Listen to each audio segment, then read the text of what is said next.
Introduction to IT system सीखने की इस वीडियो सीरीज़ के वीडियो नंबर 15 में आज हम ऑपरेटिंग सिस्टम इंस्टॉलेशन की प्रक्रिया को समझेंगे। आज की इस वीडियो में हम समझेंगे कि हम किस तरीके से अपने कंप्यूटर सिस्टम में किसी ऑपरेटिंग सिस्टम को इंस्टॉल कर सकते हैं। इसके अलावा हम इस बात को भी समझेंगे कि अगर आपके एग्जामिनेशन में आपसे क्वेश्चन पूछा जाता है कि ऑपरेटिंग सिस्टम इंस्टॉलेशन क्या है, इसकी प्रक्रिया को आप स्टेप बाय स्टेप समझाइए, तो इस तरीके के क्वेश्चन का आंसर आप अपने एग्ज़ाम में किस तरीके से लिखेंगे, इसकी भी चर्चा करेंगे हम आज के इस वीडियो में। तो चलिए शुरुआत करते हैं आज के इस वीडियो की, और हम सबसे पहले समझते हैं कि ऑपरेटिंग सिस्टम इंस्टॉलेशन क्या होता है। ऑपरेटिंग सिस्टम इंस्टॉलेशन का मतलब है कि कंप्यूटर की हार्ड डिस्क में ऑपरेटिंग सिस्टम स्थापित करना ताकि कंप्यूटर सही तरीके से काम कर सके। तो ऑपरेटिंग सिस्टम इंस्टॉलेशन में बेसिकली हम क्या कर रहे हैं, बेसिकली हम कर ये रहे हैं कि हमारे पास एक कंप्यूटर है। मैं एक लैपटॉप बनाता हूँ। यहाँ पे हमारे पास एक लैपटॉप है। लैपटॉप में जो मेमोरी होती है वो दो तरह की होती है। हमको पता है कि प्राइमरी मेमोरी और सेकेंडरी मेमोरी। ठीक है, सेकेंडरी मेमोरी का जो एक टाइप होता है वो होता है हार्ड डिस्क। ठीक है, जहाँ पे हम अपना सारा डेटा स्टोर करते हैं।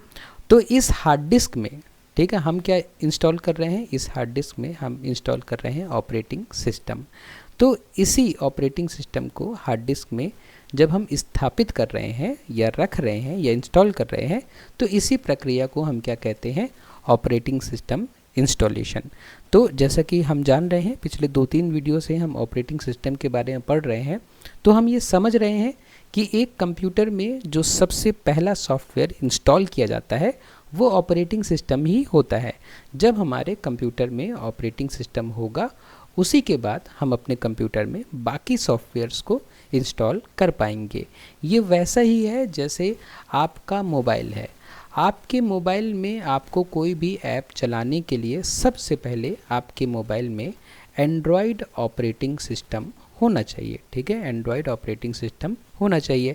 जब एंड्रॉयड ऑपरेटिंग सिस्टम आपके मोबाइल में होगा तो उसी के ऊपर ही आप बाकी सारे सॉफ्टवेयर इंस्टॉल कर पाएंगे। तो ये जो एंड्रॉयड है ये आपका ऑपरेटिंग सिस्टम है, आपके मोबाइल का ऑपरेटिंग सिस्टम है। कभी कभी देखा गया है कि कुछ बच्चों को एक्सपीरियंस होगा कि किसी के मोबाइल का ऑपरेटिंग सिस्टम उड़ जाता है या ऑपरेटिंग सिस्टम बेसिकली करप्ट हो जाता है, काम करना बंद कर देता है। तो वो जाते हैं मार्केट में और वहाँ पे कंप्यूटर वाली शॉप में ऑपरेटिंग सिस्टम को इंस्टॉल कराते हैं मोबाइल में। ठीक है, तो जैसे हम मोबाइल में एंड्रॉयड ऑपरेटिंग सिस्टम इंस्टॉल करते हैं और उसी के ऊपर ही हमारे सारे जो एप्लीकेशन सॉफ्टवेयर होते हैं वो चलते हैं, उसी तरीके से जो हमारे पास कंप्यूटर या लैपटॉप होता है उसमें हम सबसे पहले क्या इंस्टॉल करते हैं, ऑपरेटिंग सिस्टम। ऑपरेटिंग सिस्टम के ऊपर हम बाकी सॉफ्टवेयर्स को इंस्टॉल करते हैं। बिना ऑपरेटिंग सिस्टम के कंप्यूटर कोई भी कार्य नहीं कर सकता। ठीक है, ये हमने बहुत अच्छे से समझा है पिछले वीडियोस में। अगर आपने उन पिछले वीडियोस को नहीं देखा है जिसमें हमने ऑपरेटिंग सिस्टम की बहुत डिटेल में चर्चा करी है, तो आप क्या कर सकते हैं, आप मेरे यूट्यूब चैनल पर जा सकते हैं। यहाँ पे आपको ये प्लेलिस्ट वाला टैब मिल जाएगा। इसमें जब आप क्लिक करोगे तो यहाँ पे इंट्रोडक्शन टू आईटी सिस्टम्स नाम की आपको प्लेलिस्ट मिल जाएगी। यहाँ पर क्लिक करने पर आपको ये पूरी प्लेलिस्ट मिल जाएगी, और जब हम नीचे जाएंगे तो यहाँ पे देखेंगे कि हमने ऑपरेटिंग सिस्टम क्या होता है इस बारे में पढ़ा था। उसके बाद में हमने विंडोज़ ऑपरेटिंग सिस्टम के बारे में बेसिक जानकारी ली थी। ठीक है, उसके बाद मैं ये वीडियो बना रहा हूँ और इसमें हम आपको समझाने की कोशिश कर रहा हूँ कि हम अपने कंप्यूटर सिस्टम में विंडोज़ ऑपरेटिंग सिस्टम को किस तरीके से इंस्टॉल कर सकते हैं। ठीक है, स्थापित कर सकते हैं, क्योंकि जब हमारे कंप्यूटर में विंडोज़ ऑपरेटिंग सिस्टम होगा उसी के बाद हम अपने कंप्यूटर में दूसरे सॉफ्टवेयर्स को इंस्टॉल कर सकते हैं। ऑपरेटिंग सिस्टम यूज़र और हार्डवेयर के बीच इंटरफेस का काम करता है। जैसे कि हमने पिछले वीडियो में समझा था कि यूज़र और हार्डवेयर को अगर आपस में कम्युनिकेट करना है तो उसके मतलब जो हार्डवेयर है उसके पास क्या होना चाहिए, ऑपरेटिंग सिस्टम होना चाहिए। जैसे कि मैं शॉर्ट में बता देता हूँ।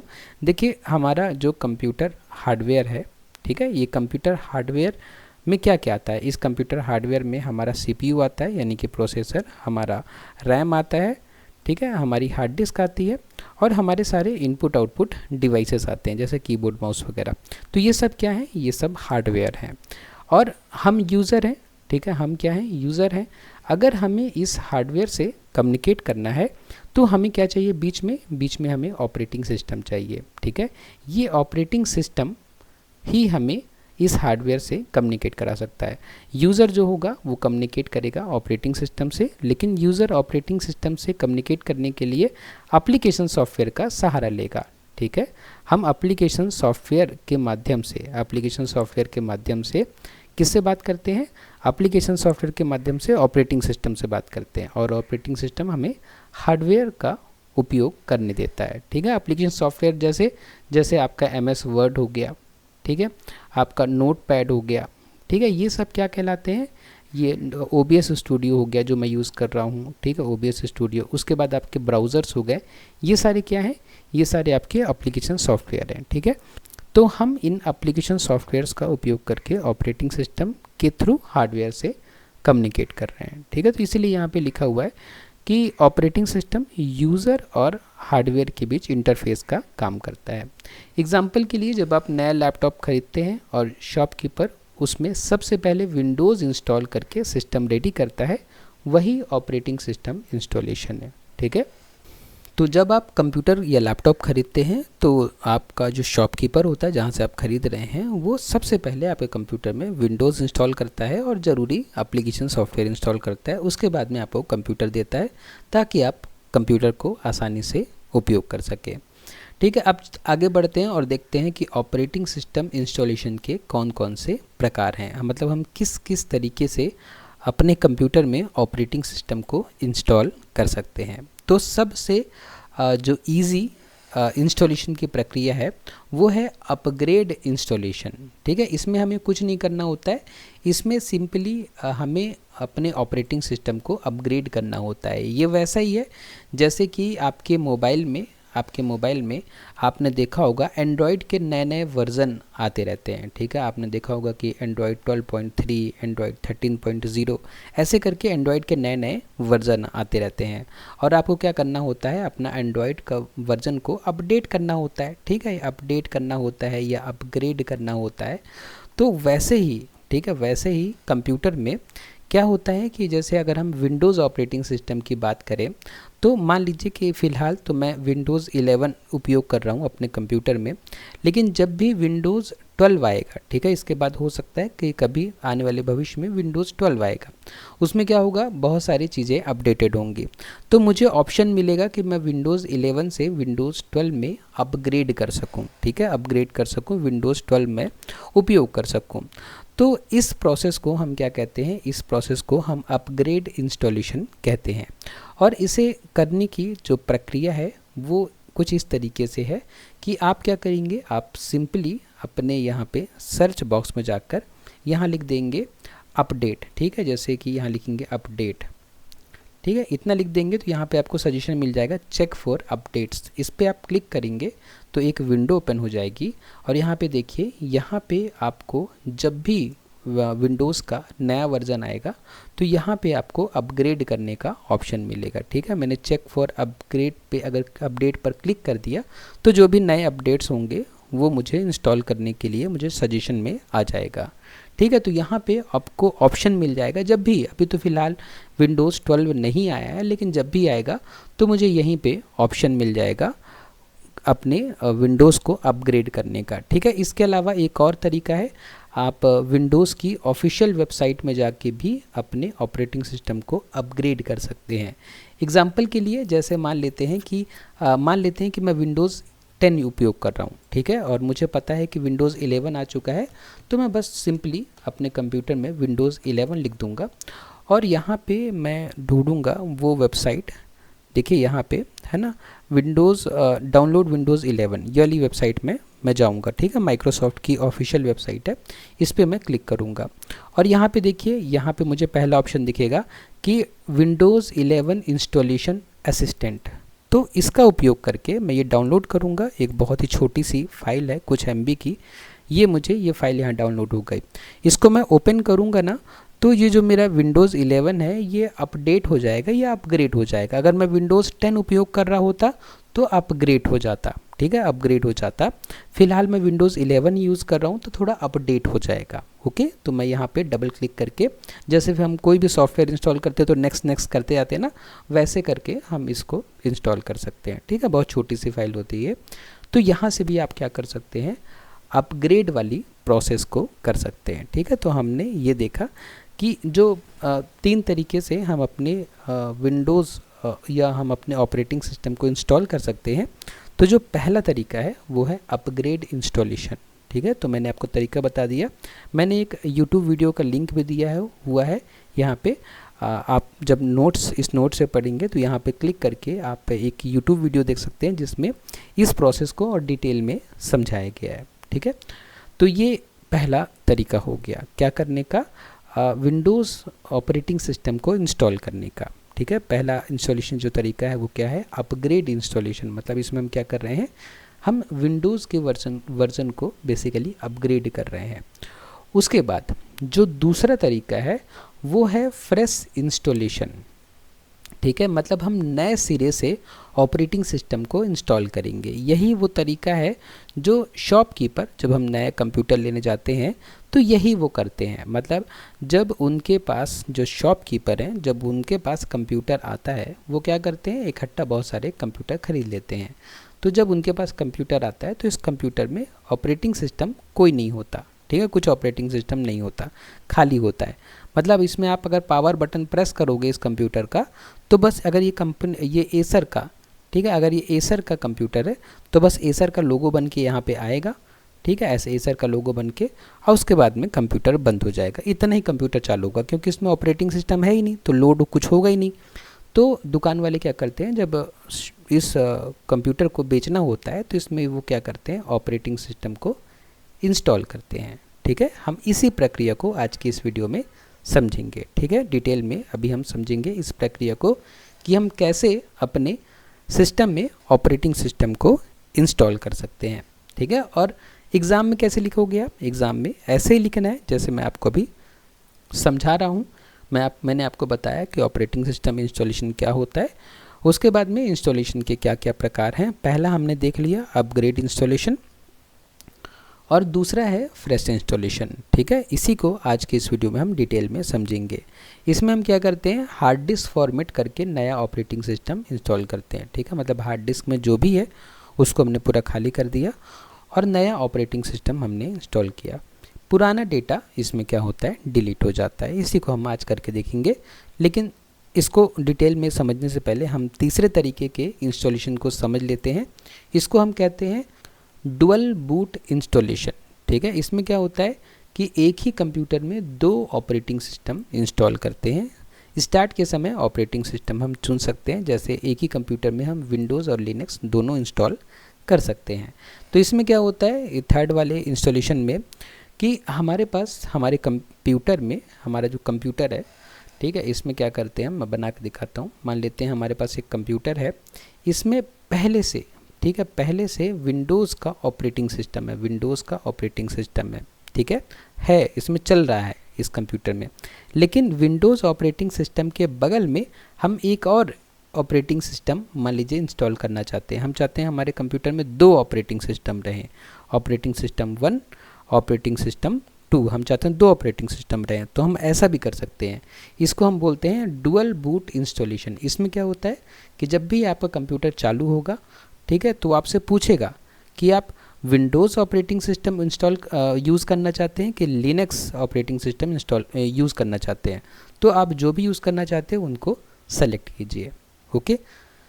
तो इस प्रक्रिया को हम आने वाले वीडियोज़ में समझेंगे, ठीक है। फ़िलहाल आज के इस वीडियो में हम फ्रेश इंस्टॉलेशन कैसे किया जाता है इस बात को समझेंगे। तो चलिए शुरुआत करते हैं समझने की कि किस तरीके से हम अपने कंप्यूटर में फ्रेश इंस्टॉलेशन कर सकते हैं। तो ऑपरेटिंग सिस्टम को इंस्टॉल करने के लिए, ठीक है, हमें क्या करना है, सबसे पहले इंस्टॉलेशन की पहले की आवश्यक तैयारी कर लेनी है। अब इंस्टॉलेशन के पहले की आवश्यक तैयारी का मतलब है कि सबसे पहले हमें इंस्टॉलेशन के लिए आईएसओ फाइल को डाउनलोड करना है। आईएसओ फाइल क्या होती है? आईएसओ एक डिस्क इमेज फाइल होती है, इसी से बूटेबल यूएसबी बनाई जाती है। ठीक है, अब ये बूटेबल यूएसबी क्या होता है अभी हम नेक्स्ट स्टेप में सीखेंगे। पहले मैं आपको बता देता हूँ कि आईएसओ फाइल क्या होती है और हम आईएसओ फाइल को कहाँ से डाउनलोड कर सकते हैं। ठीक है, ये हम क्या कर रहे हैं, ये हम ऑपरेटिंग सिस्टम इंस्टॉल करने की तैयारी कर रहे हैं। ठीक है, उसके पहले जब हम प्रक्रिया को शुरू करें उसके पहले हमें कुछ तैयारी कर लेना ज़रूरी होता है, वही तैयारी के बारे में अभी हम समझ रहे हैं। तो तैयारी में सबसे पहले हमें क्या करना है, आईएसओ फाइल को डाउनलोड करना है। इसी आईएसओ फाइल में ही हमारा विंडोज़ ऑपरेटिंग सिस्टम का सेटअप होता है। तो देखिए, आईएसओ फाइल अगर हमें डाउनलोड करना है और हम मान लेते हैं कि हम विंडोज़ ऑपरेटिंग सिस्टम को अपने कंप्यूटर में इंस्टॉल करना चाह रहे हैं, तो जैसे कि मैंने आपको अभी थोड़ी देर पहले ही बताया था इस वेबसाइट के बारे में, जो माइक्रोसॉफ्ट की ऑफिशियल वेबसाइट है, इसमें हमने देखा था कि हम विंडोज़ 11 इंस्टॉलेशन का असिस्टेंट डाउनलोड कर सकते हैं। ठीक है, अभी हमने थोड़ी देर पहले समझा था। तो इसी वेबसाइट में जब आप नीचे जाओगे तो यहाँ पे आपको देखने को मिलेगा डाउनलोड विंडोज़ 11 डिस्क इमेज। ठीक है, तो विंडोज़ 11 की आईएसओ फाइल आपको यहाँ से मिल जाएगी। और ये जो 64 लिखा है यहाँ पे, इसका मतलब ये हुआ कि 64 बिट सिस्टम्स के लिए, 64 बिट डिवाइसेस के लिए ये सेटअप काम करेगा। अगर आपका जो कंप्यूटर है वो नया है तो वो 64 बिट कंप्यूटर ही होगा, तो आपको चिंता करने की ज़रूरत नहीं है। ठीक है, पुराने जो कंप्यूटर्स होंगे आपको उनके लिए 32 बिट वाला आईएसओ फाइल ढूंढना पड़ेगा। ठीक है, मोर ऑप्शन में शायद नीचे यहाँ कहीं मिल जाए, ढूंढना पड़ेगा इस वेबसाइट में। लेकिन फ़िलहाल वो ये मान के चल रहे हैं कि अब 32 बिट वाले डिवाइसेस लगभग बंद हो चुके हैं, सबके पास 64 बिट वाले डिवाइसेस ही हैं। इसलिए बस यहाँ पे यही सेटअप दिख रहा है हमें सामने कि download Windows 11 disc image file. ठीक है, तो यहाँ से हम जाकर ये सिलेक्ट करेंगे और डाउनलोड कर लेंगे। ठीक है, ये थोड़ा बड़ी फाइल होगी, 3 से 4 GB की फ़ाइल होगी आराम से ये, तो इसको डाउनलोड करने में आपको समय लगेगा। लेकिन यही वो सबसे इम्पॉर्टेंट फाइल है जो हमें ऑपरेटिंग सिस्टम को इंस्टॉलेशन के टाइम में चाहिए होगी। ठीक है, तो आपका सबसे पहला काम क्या होगा, सबसे पहला काम होगा कि आप विंडोज़ 11 की जो आपको इंस्टॉल करना है उसकी आईएसओ फाइल यहाँ से डाउनलोड कर लें। ठीक है, अब एक बार आपके पास विंडोज़ 11 की आईएसओ फाइल आ गई है तो अब आपका दूसरा काम है कि बूटेबल यूएसबी बनाना। जो आपने आईएसओ फाइल अभी डाउनलोड करी है उसका उपयोग करके हम क्या बनाएंगे, बूटेबल यूएसबी बनाएंगे। ठीक है, बूटेबल यूएसबी देखिए नाम से समझ में आ रहा है, यूएसबी मतलब होता है आपकी जो पेन ड्राइव है। ठीक है, उसी को हम क्या कहते हैं, यूएसबी। यूएसबी का फुल फॉर्म होता है यूनिवर्सल सीरियल बस। ठीक है, ये जो हम शॉर्ट में इसको पेन ड्राइव कहते हैं। तो उस पेन ड्राइव को हम क्या बनाने वाले हैं, उस पेन ड्राइव को हम बूटेबल बनाने वाले हैं। बूटेबल का मतलब होता है कि जिसका उपयोग करके हमारा जो कंप्यूटर है वो बूट हो सके। ठीक है, मतलब हम इस पेन ड्राइव को बूटेबल बना देंगे, मतलब इस पेन ड्राइव का उपयोग करके हम ऑपरेटिंग सिस्टम को बूट करा रहे हैं। ठीक है, मतलब बेसिकली हम ऑपरेटिंग सिस्टम को लोड कर रहे हैं अपने कंप्यूटर में। ठीक है, तो ये बहुत इंपॉर्टेंट स्टेप है। एक बार आपको आईएसओ फाइल मिल गई है, अब उसके बाद क्या करना है, आपको अपनी पेन ड्राइव, मतलब आपके पास एक पेन ड्राइव होनी चाहिए, कम से कम 8 GB की पेन ड्राइव होनी चाहिए आपके पास में। उस पेन ड्राइव को हमें क्या बनाना है, बूटेबल बनाना है। अब पेन ड्राइव को बूटेबल बनाने के लिए कुछ सॉफ्टवेयर होते हैं जैसे यूएसबी इंस्टॉलर, रूफस और वेंटॉय जैसे टूल्स को से आईएसओ को यूएसबी में राइट किया जा सकता है। तो जो आपने आईएसओ फाइल डाउनलोड करी थी उसको हमें क्या करना है, यूएसबी में राइट करना है। और इस राइट करने के लिए हम जो सॉफ्टवेयर का उपयोग करेंगे वो इनमें से कोई एक होगा। ठीक है, आपकी सबकी अलग अलग पसंद होती है, किसी को यूएसबी इंस्टॉलर ठीक लगता है, किसी को रूफस ठीक लगता है, किसी को वेंटॉय ठीक लगता है।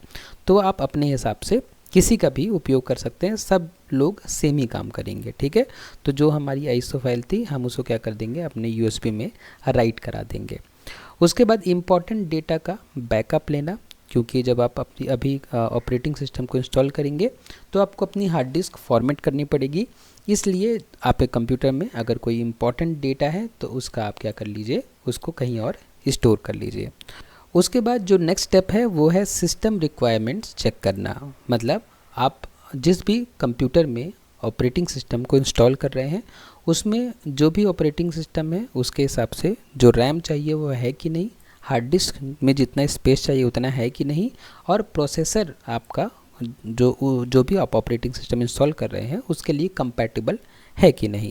जैसे अगर आप विंडोज़ 11 इंस्टॉल करना चाह रहे हैं, विंडोज़ 11, ठीक है, तो कम से कम आपके पास 8 GB रैम होनी चाहिए, ठीक है, 512 GB हार्ड डिस्क होनी चाहिए, और प्रोसेसर कम से कम i3 12th जनरेशन तो होना ही चाहिए, उसके ऊपर रहा तो बेटर है, ठीक है।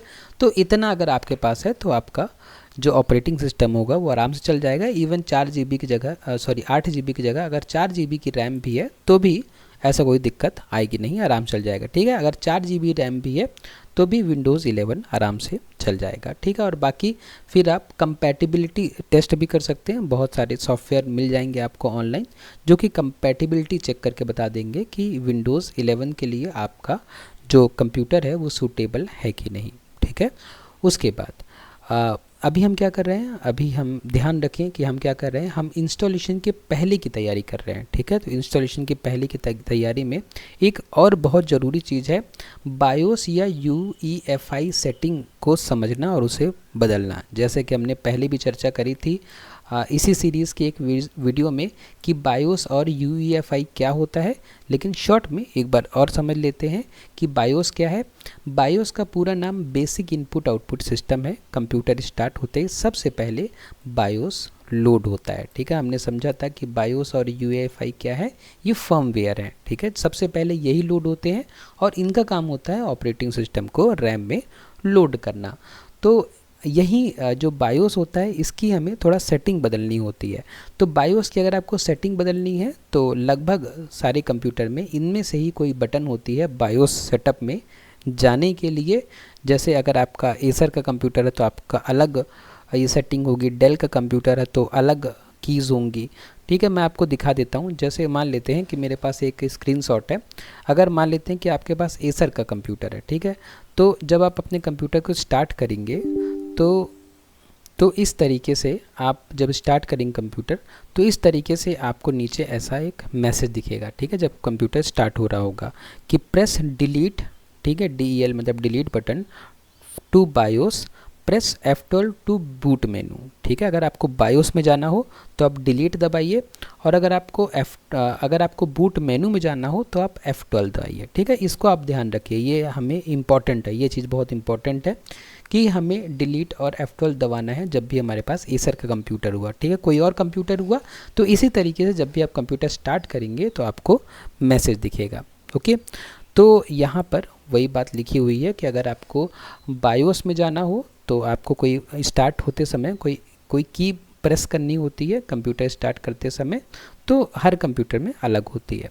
उसके बाद बूट प्रायोरिटी बदलना, तो जब आपका ये बूट ऑप्शन खुल जाएगा, ये बायोस का सेटअप खुल जाएगा, तो वहाँ पे जाके आप बूट प्रायोरिटी बदल सकते हैं। मैं आपको दिखाता हूँ कि कैसे आप बूट प्रायोरिटी बदल सकते हैं, ठीक है। उसके लिए मैंने एक वीडियो पहले से बनाया है यहाँ पे, ठीक है। मैं आपको दिखा दूँ पहले, देखिए।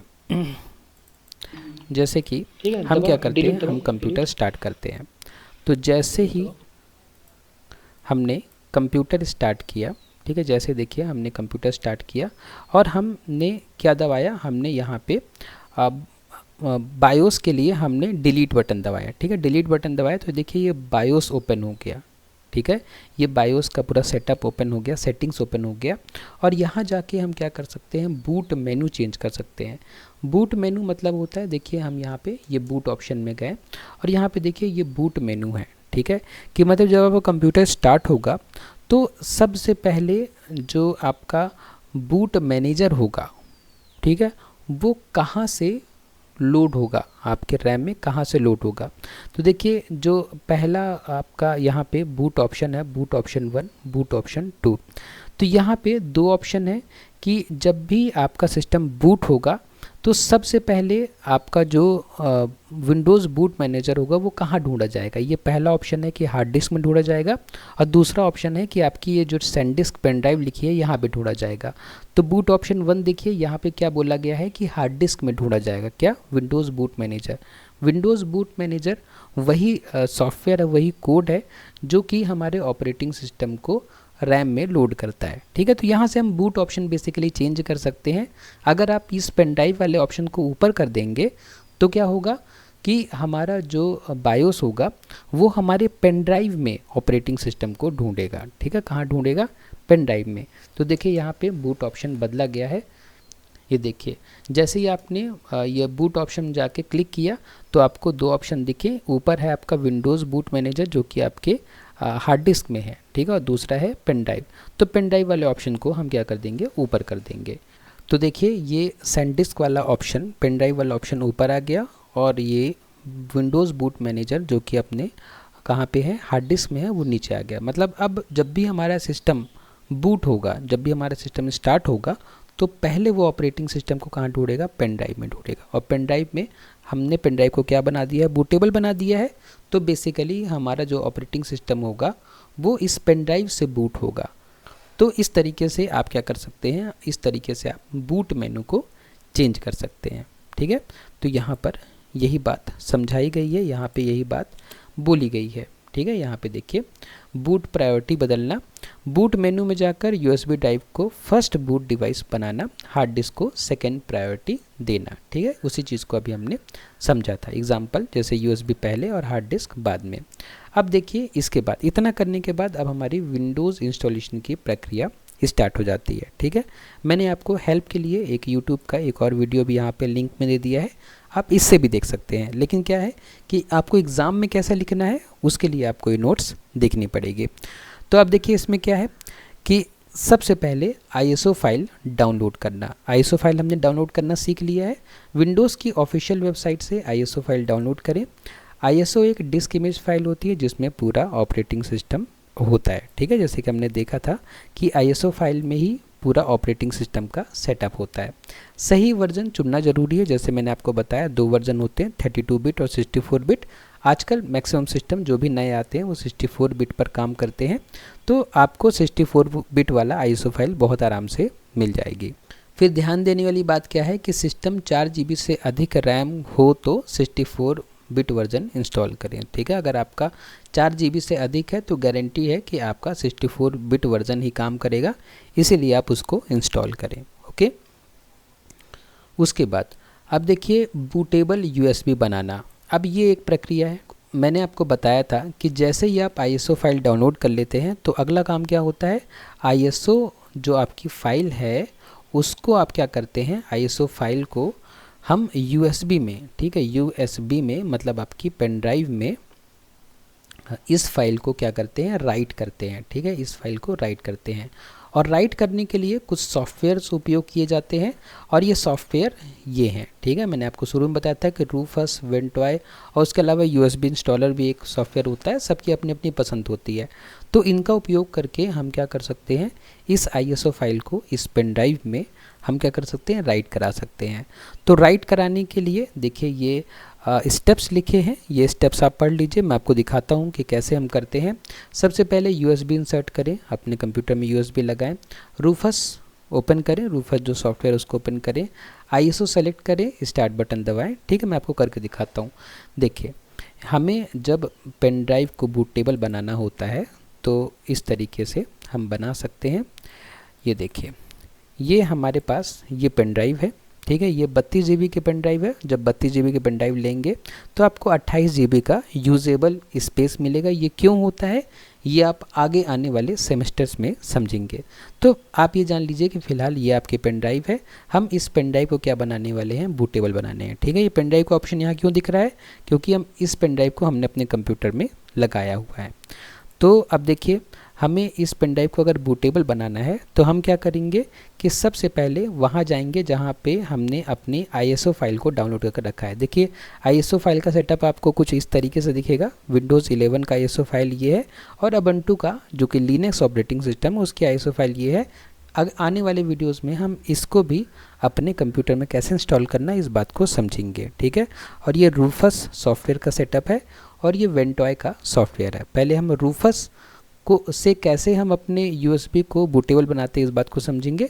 उसके बाद में वेंटॉय से हम कैसे अपने यूएसबी को बूटेबल बनाते हैं ये समझेंगे, ठीक है। तो पहले रूफस से कैसे बनाएंगे, तो रूफस को हम डबल क्लिक करेंगे, ठीक है। यहाँ पे देखिए रूफस को हमने डबल क्लिक किया तो हमें ये ऑप्शन मिला, ठीक है। ये पेन ड्राइव का ऑप्शन अपने आप ले लेगा वो। और उसके बाद में हमें यहाँ पे क्या सेलेक्ट करना है, देखिए डिस्क और आईएसओ इमेज सेलेक्ट करना है, ठीक है। डिस्क और आईएसओ इमेज हमें सेलेक्ट करना है, हमने सेलेक्ट किया। उसके बाद में हम क्या करेंगे, सेलेक्ट करेंगे, ठीक है। देखिए सेलेक्ट जैसे ही हमने किया तो हमें ब्राउज़ करने का ऑप्शन मिला। ब्राउज़ में हम ये विंडोज़ 11 का जो आईएसओ फाइल है उसको सेलेक्ट कर लेंगे, ठीक है। जैसे हमने सेलेक्ट किया तो ये ओपन पे क्लिक करेंगे और ये सेलेक्ट हो गया, ठीक है। सारे ऑप्शन लगभग अपने आप ले लेता है, ठीक है। आपको ज़्यादा कुछ चेंज करने की ज़रूरत नहीं है। और यहाँ पे जो सब कुछ है आप वैसे ही रहने दीजिए, बस आप यहाँ पे स्टार्ट पर क्लिक कर दीजिए, ठीक है। जैसे स्टार्ट पर क्लिक करेंगे तो आपको कुछ बोलेगा कि पेन ड्राइव चेक कर लीजिए, कुछ डेटा तो नहीं है, ये सब है। तो आप कुछ नहीं, आप ओके कर दीजिए। पेन ड्राइव पहले ही आप खाली करके रखिए, ठीक है। यहाँ ओके कर देंगे, फिर ओके कर दीजिए। तो उसके बाद में क्या होगा कि ये आईएसओ फाइल आपके इस पेन ड्राइव में, ठीक है, आईएसओ फाइल इस पेन ड्राइव में आपका राइट होना स्टार्ट हो जाएगा, ठीक है। ऐसे करते जाएंगे। मैं इस प्रक्रिया को पूरी दिखा रहा हूँ, कुछ नहीं करना है आपको। 10 से 15 मिनट का समय लगेगा, आप चुपचाप इसको छोड़ दीजिए। और जैसे ही प्रोसेस कंप्लीट होगी तो ये पूरा ये जो ग्रीन वाला बार है यहाँ तक आ जाएगा और प्रोसेस अभी कंप्लीट हो जाएगी और आपकी पेन ड्राइव जो है बूटेबल पेन ड्राइव बन जाएगी, ठीक है। मतलब आपने अपने पेन ड्राइव में जो विंडोज़ की आईएसओ फाइल है उसको आपने राइट कर दिया है, ठीक है। आप उसको अब बूटिंग प्रोसेस के लिए यूज़ कर सकते हैं, ठीक है। उसके बाद मैंने इसको कैंसिल कर दिया है क्योंकि मैं आपको वेंटॉय का यूज़ करके दिखाना चाहता हूँ। क्योंकि वेंटॉय जो है मुझे ज़्यादा अच्छा लगता है जब मुझे पेन ड्राइव को बूटेबल बनाना हो। क्यों? क्योंकि वेंटॉय सॉफ्टवेयर का उपयोग करके हम एक ही पेन ड्राइव में कई ऑपरेटिंग सिस्टम को रख सकते हैं, ठीक है। तो देखिए एक बार मैंने जब इस प्रोसेस को शुरू कर दिया था उसके बाद मैंने क्या किया, पेन ड्राइव को मैंने फॉर्मेट कर दिया, ठीक है, ताकि पेन ड्राइव फिर से खाली हो जाए। पेन ड्राइव को फॉर्मेट करने के बाद ठीक है, फॉर्मेट करने के बाद मैंने पेन ड्राइव का नाम फिर से बदला, क्योंकि जब आप पेन ड्राइव को बूटेबल बनाएंगे तो पेन ड्राइव का नाम सॉफ्टवेयर के हिसाब से चेंज हो जाएगा। हर सॉफ्टवेयर अपने हिसाब से पेन ड्राइव का नाम बदल देते हैं।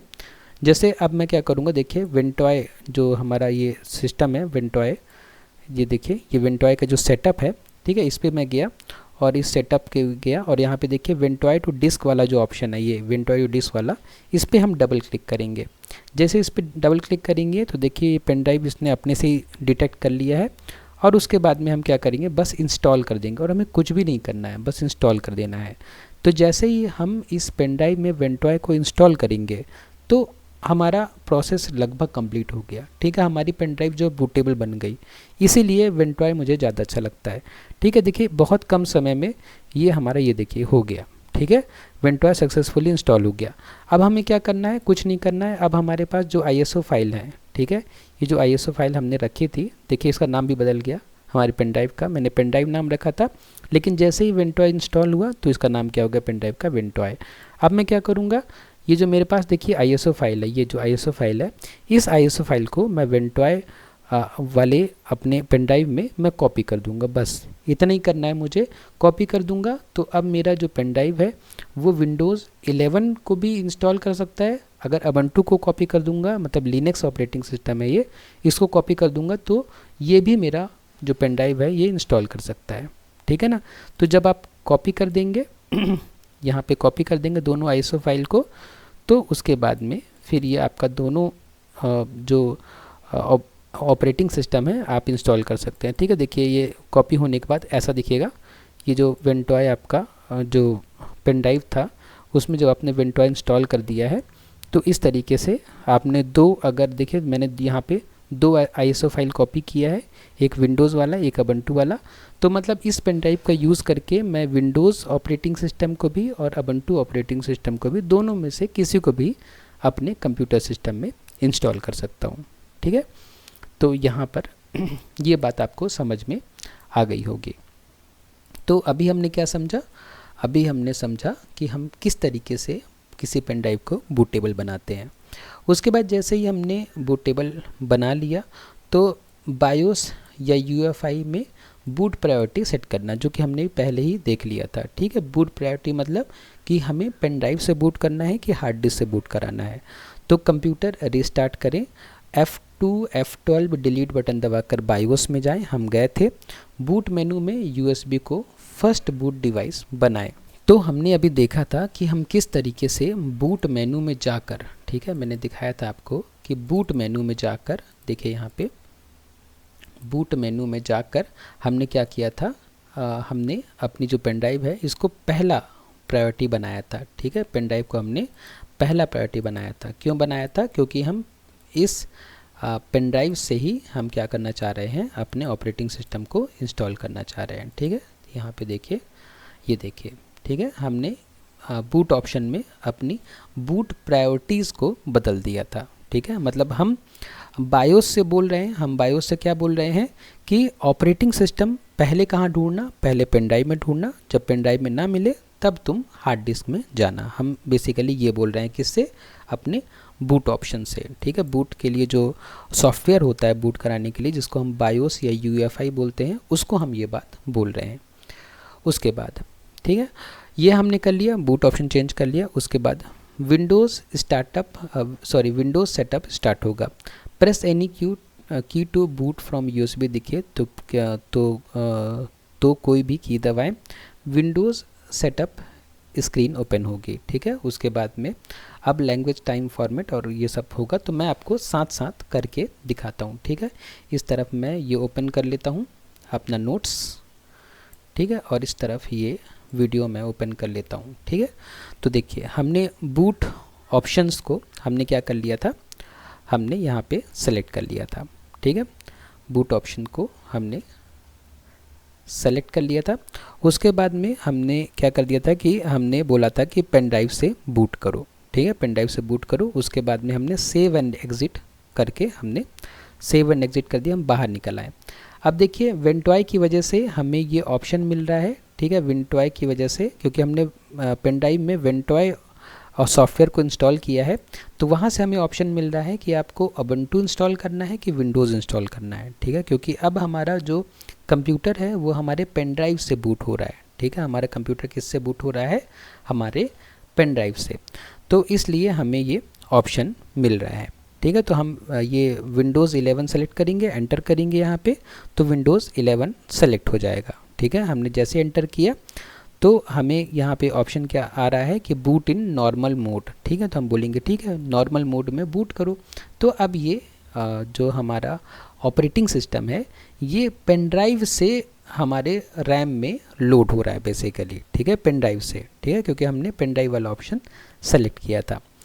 तो उसके बाद देखिए अब यही आएगा हमारे पास कि अब लैंग्वेज टाइम फॉर्मेट या कीबोर्ड लेआउट सेलेक्ट करें। तो जैसे ही प्रोसेस आगे बढ़ेगी तो हमारे पास ये ऑप्शन आएगा। ठीक है, मैं नोट्स को इधर कर लेता हूँ लिखे वाले को। तो ये बूटिंग की प्रक्रिया स्टार्ट हो रही है। ठीक है, ऐसे ही हम बूटिंग की प्रक्रिया करते हैं, धीरे धीरे प्रोसेस स्टार्ट होती है। तो ये प्रोसेस स्टार्ट हो रही है।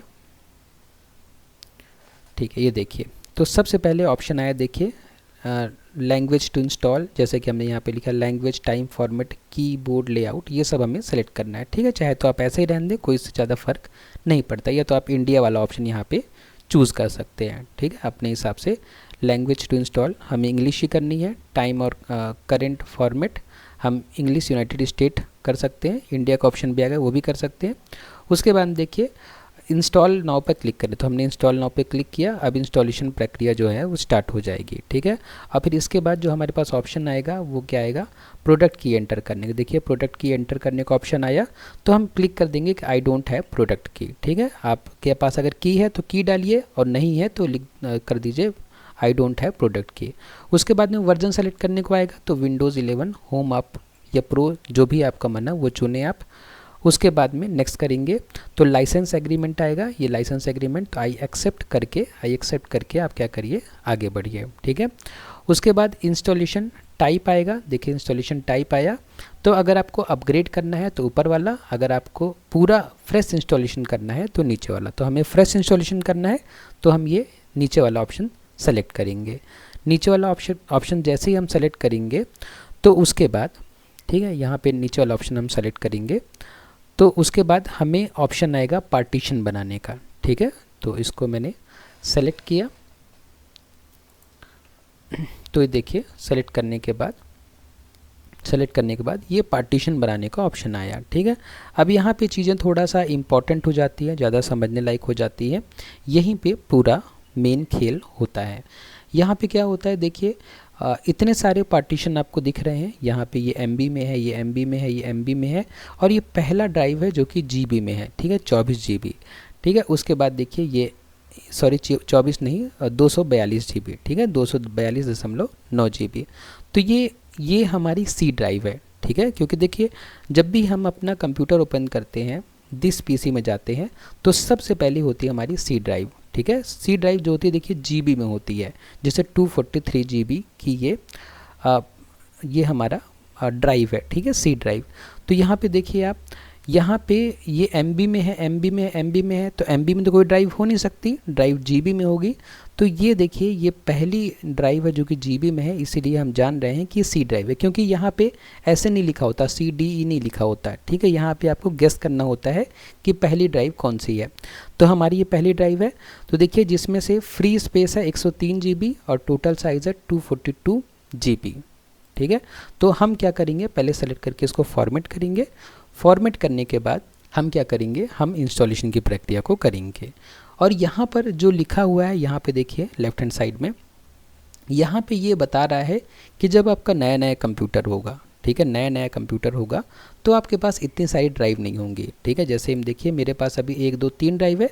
तो जब आपका नया कंप्यूटर होगा तो ये पूरा का पूरा स्पेस एक ही ड्राइव में आपको दिखाई देगा, C में ही, ठीक है। लगभग इसमें जितना भी स्पेस है, ठीक है, लगभग 1 TB का स्पेस है इसमें, 1000 GB का। तो पूरा का पूरा स्पेस आपको एक ही ड्राइव में दिखाई देगा यहाँ पे, ठीक है, क्योंकि पार्टीशन नहीं किया गया है। लेकिन अगर आप चाहें तो फॉर्मेटिंग के टाइम पे पार्टीशन भी कर सकते हैं, यहाँ पे वही लिखा हुआ है। तो अगर आपको पार्टीशन करना हो तो ये देखिए न्यू नाम का ये ऑप्शन है, आप न्यू पर क्लिक करें, साइज़ डालें कि आपको पार्टीशन का साइज़ कितना रखना है, मतलब कितने GB का पार्टीशन बनाना है, और अप्लाई कर दें। तो उससे क्या होगा कि एक डिस्क से 2 डिस्क आपकी बन जाएगी, ठीक है। आपने जो भी पार्टीशन का साइज़ डाला होगा उसकी एक डिस्क, और जो बचा हुआ साइज़ है उसकी एक डिस्क, ठीक है। लेकिन फ़िलहाल यहाँ पे पार्टीशन पहले से बना हुआ है, तो हम इसको फॉर्मेट करके इसी में हम विंडोज़ को इंस्टॉल कर देंगे, ठीक है। तो मैं प्ले करता हूँ, और यहाँ पे फिर ये डिटेल आपको लिखा हुआ है कि पुराने पार्टीशन डिलीट करें, और उसके बाद में यहाँ पे पार्टीशन स्ट्रक्चर दिखाया है, जैसे मैंने आपको दिखाया कि C ड्राइव हो सकती है, D ड्राइव हो सकती है। C ड्राइव सेलेक्ट करके नेक्स्ट दबाएं, तो यहाँ मैंने सेलेक्ट किया, ठीक है। और अगर यहाँ पे हमें फॉर्मेट करना है तो हम फॉर्मेट कर सकते हैं। तो यहाँ पे जब हम फॉर्मेट करेंगे तो ये स्पेस फ्री हो जाएगा, और नहीं भी करेंगे तो उसको ऊपर इंस्टॉल हो जाएगा। यहाँ पे देखिए मैंने फॉर्मेट कर दिया, ओके दबा दिया, तो अब ये जो फ्री स्पेस है ये टोटल साइज़ के बराबर हो जाएगा, ठीक है। देखिए अब 103 GB है, देखिए अब क्या हो गया, फ्री स्पेस 242 GB हो गया, जितना कि हमारा टोटल साइज़ था, ठीक है। मतलब ये पूरी की पूरी जो डिस्क है वो खाली हो गई। अब हम नेक्स्ट कर देंगे। अब हमारा ऑपरेटिंग सिस्टम इंस्टॉल होने की प्रक्रिया स्टार्ट हो गई। अब धीरे धीरे सारी फाइल्स जो हैं हमारे मतलब हार्ड डिस्क में इंस्टॉल हो रही हैं, ठीक है। तो इंस्टॉलेशन प्रोसेस शुरू हो जाएगी। इंस्टॉलेशन शुरू होने के टाइम में फाइल्स कॉपी होंगी, फीचर्स इंस्टॉल होंगे, सिस्टम रीस्टार्ट होगा 2-3 बार। रीस्टार्ट करने के बाद USB रिमूव कर लें, ठीक है। इसका मतलब ये हुआ कि जब ये रिस्टार्ट होने लग जाए तो आप USB को रिमूव कर लीजिए। रिमूव नहीं करेंगे तो क्या होगा, रिमूव नहीं करेंगे तो आपका पेन ड्राइव से फिर से बूटिंग प्रोसेस स्टार्ट हो जाएगी, फिर से वही प्रक्रिया स्टार्ट हो जाएगी जो अभी हम कर रहे थे, ठीक है ना। तो इसलिए आप पेन ड्राइव को रिमूव कर लें। जैसे ये पूरा ख़त्म हो और रीस्टार्टिंग का मैसेज आने लग जाए कि रीस्टार्ट इन 20 सेकेंड, तो फिर काउंटडाउन शुरू होगा, तो आप पेन ड्राइव निकाल लें, ठीक है। अभी नहीं, जब ये सारी फाइल कॉपी हो जाएगी और यहाँ पे रीस्टार्टिंग का मैसेज आने लग जाएगा, तो तब आप क्या करें, पेन ड्राइव को रिमूव कर लें, ठीक है। फिर जैसे ही रीस्टार्ट होके आएगा तो फिर आपको उसके बाद में, ठीक है, उसके बाद में आपको देखिए कुछ इस तरीके का ऑप्शन दिखेंगे। आपको रीजन सेलेक्ट करने को बोलेगा, ठीक है, कि आप किस रीजन में, तो आप इंडिया सेलेक्ट करेंगे, कीबोर्ड का लेआउट, इंटरनेट कनेक्शन, ठीक है। और ये सारी चीज़ें आपको फिर नॉर्मल चीज़ें आपके सामने आएंगी। उसके बाद में आपका जो डेस्कटॉप का स्क्रीन है वो रेडी हो जाएगा, ठीक है। इंस्टॉलेशन कंप्लीट हो जाएगा, और उसके बाद अगर आपके पास की है तो आप सेटिंग में जाके अपने जो ऑपरेटिंग सिस्टम है उसको एक्टिवेट भी कर सकते हैं, ठीक है। ज़रूरी नहीं है कि की हो हो सकता है कुछ लोग की बाद में ख़रीदें, ठीक है। जब की ख़रीदेंगे तब आपको एक वो जो की होगा आपको सेटिंग में जाके एंटर करनी पड़ेगी, ठीक है। तो ये प्रोसेस है, इस प्रोसेस को कैसे एग्ज़ाम में लिखना है ये मैंने आपको बता दिया। और इस प्रोसेस को अगर आपको और डिटेल में समझना है तो मैंने ये यूट्यूब वीडियो का लिंक दिया है, इस पर क्लिक करके आप इसी प्रोसेस को और भी डिटेल में देख सकते हैं। जैसे मैंने बताया वैसे ही आपको यूट्यूब में एक और दूसरा वीडियो मिल जाएगा, जो कि हो सकता है कि उसको देखने के बाद आपकी समझ थोड़ा और बढ़ जाए, ठीक है। तो आज के इस वीडियो में बस इतना ही। अगर आपको इस नोट्स को डाउनलोड करना हो जिससे आज हमने विंडोज़ की इंस्टॉलेशन की प्रक्रिया को समझा है, तो आपको क्या करना पड़ेगा, आपको मेरे YouTube चैनल पर जाना पड़ेगा। और मेरे YouTube चैनल पर जब आप जाएंगे तो यहाँ पर होम पेज में आपको ये मोर नाम की बटन दिखेगी, इस पर जब आप क्लिक करोगे तो यहाँ पे गूगल ड्राइव का लिंक मिलेगा। और गूगल ड्राइव में जब आप जाओगे तो यहाँ पे इंट्रोडक्शन टू आईटी सिस्टम्स का फ़ोल्डर मिलेगा, और इस फोल्डर के अंदर आपको ये PDF मिलेगा। इस PDF को जब आप ओपन करोगे तो यहाँ पर आपको यूनिट वाइज नोट्स मिल जाएगी, ठीक है। फ़िलहाल हम यूनिट 2 पर काम कर रहे हैं, आप यहाँ यूनिट 2 पर क्लिक करेंगे तो आपको फिर ये नोट्स मिल जाएगी। इसी नोट्स में हम ऑपरेटिंग सिस्टम के बारे में हमने समझा था, उसके बाद में विंडोज़ ऑपरेटिंग सिस्टम के बारे में समझा था, और आज हम समझ रहे हैं कि हम विंडोज़ ऑपरेटिंग सिस्टम को किस तरीके से अपने कंप्यूटर में इंस्टॉल कर सकते हैं, ठीक है। तो आई होप कि वीडियो आपको समझ में आया होगा। वीडियो थोड़ा लंबा हो गया क्योंकि कंटेंट ही इतना ज़्यादा था और मैं चाह रहा था कि एक ही वीडियो में सारा कंटेंट कवर हो जाए, ठीक है। तो फिर भी अगर आपको वीडियो हेल्पफुल लगा, उपयोगी लगा, तो वीडियो को लाइक करें, शेयर करें अपने फ्रेंड्स के साथ में, और सब्सक्राइब करें मेरे यूट्यूब चैनल को। आपने वीडियो को लास्ट तक देखा उसके लिए बहुत बहुत धन्यवाद।